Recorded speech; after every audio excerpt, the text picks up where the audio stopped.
कुछ खाने के लिए दे दो, बहुत भूख लगी है, सुबह से कुछ नहीं खाया। हाँ, जरूर देता हूँ।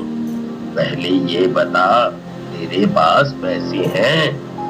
नहीं, पैसे तो नहीं है। छुटकी की ये बात सुनकर हलवाई उसे अपनी दुकान के पास से भगा देता है, जिसके बाद छुटकी भूख से रोते बिलखते गांव के पास वाले जंगल में पहुंच जाती है, जहां वो थक कर रोते हुए एक पेड़ के नीचे रुक जाती है और वहीं खड़े खड़े भूख से रोती रहती है।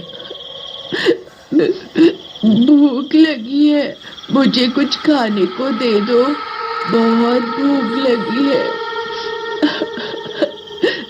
मम्मी, आप मुझे छोड़कर क्यों चली गई?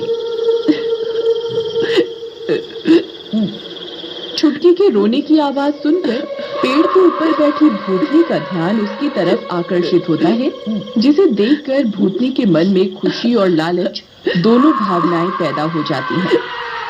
वाह, आज तो खाना अपने आप चलकर सामने आ गया। ऐसा सोचकर भूतनी तुरंत छुटकी के सामने आ जाती है, जिसे देखकर छुटकी डर कर वहां से भाग जाती है। छुटकी को भागते हुए देखकर भूतनी भी उसका पीछा करने लगती है। ये आजकल के बच्चे कितनी तेज भागते हैं। परी से तो मैं कहीं नहीं जाने दूंगी। बहुत भगा रही है। इतनी मेहनत के बाद मेरा आज शाम का भोजन तो यही लड़की बनेगी। कुछ दूर तक यही सब चलने के बाद भूतनी सबसे परेशान हो जाती है और हवा में कहीं गायब हो जाती है, जिसे वहां से गायब देखकर छुटकी भी भागना रोक देती है और एक पेड़ के नीचे बैठ जाती है। छुटकी के बैठते ही भूतनी अचानक उसके सामने आकर उसे पकड़ लेती है। अपने आप को इतना तेज समझाए कि मुझसे बच जाएगी। इतनी भाग दौड़ कर आकर तूने तो मेरी भूख और ज्यादा बढ़ा दी। नहीं, मुझे छोड़ दो, मुझे मत खाओ।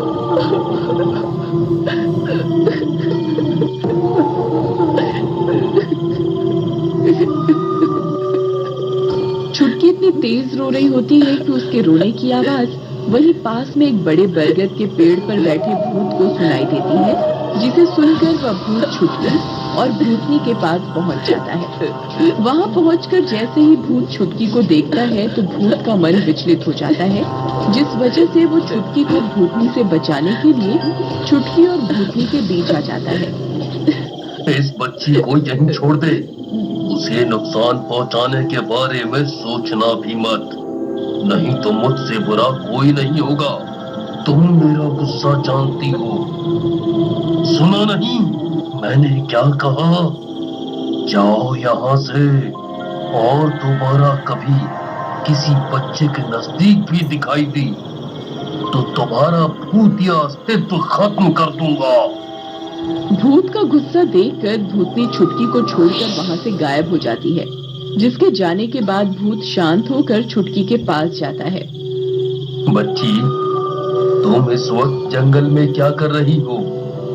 मैं तो भूख की वजह से रोते हुए सड़क पर चल रही थी। कब जंगल में पहुंच गई पता ही नहीं चला।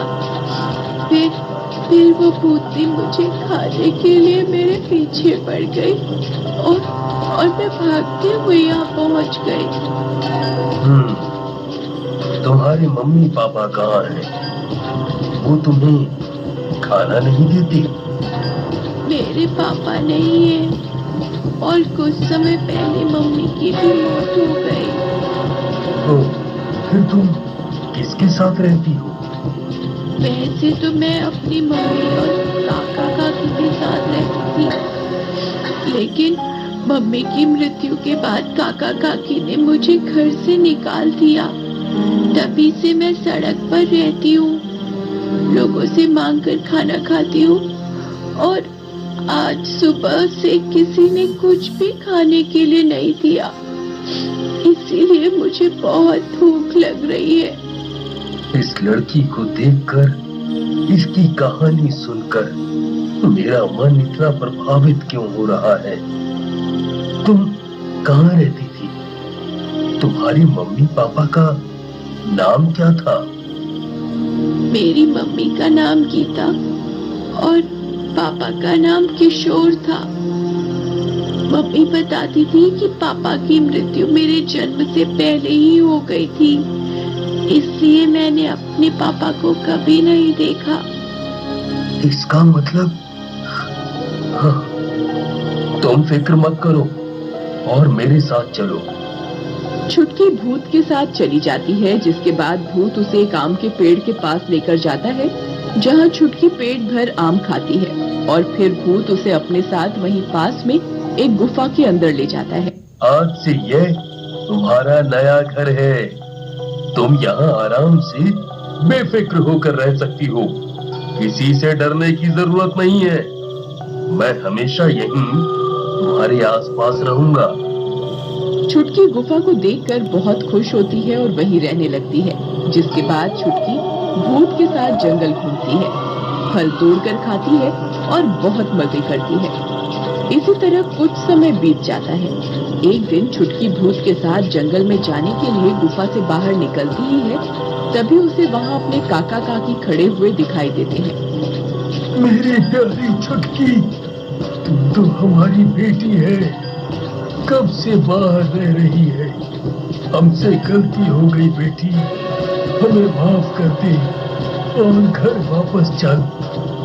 हाँ बेटी, तेरे काका बिल्कुल ठीक बोल रहे हैं। चल, हम तुझे लेने आए हैं। छुटकी पहले ही अपने काका काकी को गुफा के बाहर देखकर असमंजस में होती है और ऊपर से उनका ऐसा व्यवहार उसे समझ नहीं आता है। वह भूत की तरफ देखती है। काका काकी, इतने समय बाद मुझे घर वापस ले जाने के लिए क्यों आए हैं? यह दोनों झूठ बोल रहे हैं। ये मुझसे प्यार नहीं करते। पक्का मुझे घर वापस ले जाकर मुझसे घर का काम कराएंगे और फिर खाना भी नहीं देंगे। नहीं बच्चे, अब ऐसा नहीं होगा। ये लोग ना तुमसे कभी घर का काम कराएंगे और ना ही घर से बाहर निकालेंगे। वो घर तुम्हारा है और तुम अपने घर में हमेशा खुशी से रहो। पर अगर कुछ भी नहीं होगा। और अगर कभी कुछ भी बुरा लगा तो मुझे याद कर लेना, मैं तभी वहां आ जाऊंगा। भूत की बात मानते हुए छुटकी अपने काका काकी के साथ घर वापस जाने के लिए तैयार हो जाती है। घर वापस पहुंचकर काका काकी छुटकी का बहुत अच्छे से ध्यान रखते हैं। वे सब साथ बैठकर रात का खाना खाते हैं, जिसके बाद काकी छुटकी को उसके कमरे में सुला देती है। अगर वो नहीं आता तो इस आफत को मैं दोबारा कभी इस घर में वापस लेकर नहीं आता। भूलो मत, घर उन्हीं का है और जब तक वो यहाँ मौजूद रहेंगे हम कुछ नहीं कर सकते। वो मंजर मुझे अभी भी डरा देता है। आज का दिन कितना अच्छा है। चलो कहीं घूमने चलते हैं। हाँ जरूर। दोनों घूमने जाने के लिए तैयार होते हैं, लेकिन जैसे ही घर से बाहर निकलने वाले होते हैं तभी भूत उनके सामने आ जाता है, जिसे देखकर काका और काकी डर जाते हैं। अगर कल शाम तक तुम दोनों मेरी सोनी को घर वापस लेकर नहीं आए तो तुम दोनों के लिए मुझसे बुरा कोई नहीं होगा। मैं हर वक्त तुम पर नजर रखूंगा। सोनी, ये तो जब आप ही गर्भवती थी तब भैया छुटकी को बोलते थे। हाँ, तुम्हारा बड़ा भाई और छुटकी का पापा। मैं भले ही अपनी बेटी के जन्म से पहले ही उससे दूर हो गया, लेकिन उसके लिए मेरा प्यार कभी कम नहीं हुआ। एक बाप जिंदा रहे या मुर्दा, अपनी बेटी के लिए उसका प्यार और उसकी फिक्र कभी खत्म नहीं होती। और अब अगर मेरी बेटी को कोई तकलीफ हुई तो तुम दोनों नया सूरज देखने के लिए जिंदा नहीं बचोगे। नहीं, मैं उस चीज को बार बार याद नहीं करना चाहता। सो जाओ। वे दोनों सो जाते हैं, जिसके बाद समय बीतता है। छुटकी के काका काकी भूत के डर से उसका बहुत अच्छे से ध्यान रखने लगते हैं। कुछ समय बाद छुटकी को भी अपने पापा की सच्चाई पता चल जाती है, जिसे जानकर वह भूत से और ज्यादा प्यार करने लगती है। इसी तरह कभी छुटकी अपने पापा भूत से मिलने जंगल में जाती रहती है, या फिर कभी भूत ही अपनी बेटी से मिलने घर पर आने लगता है।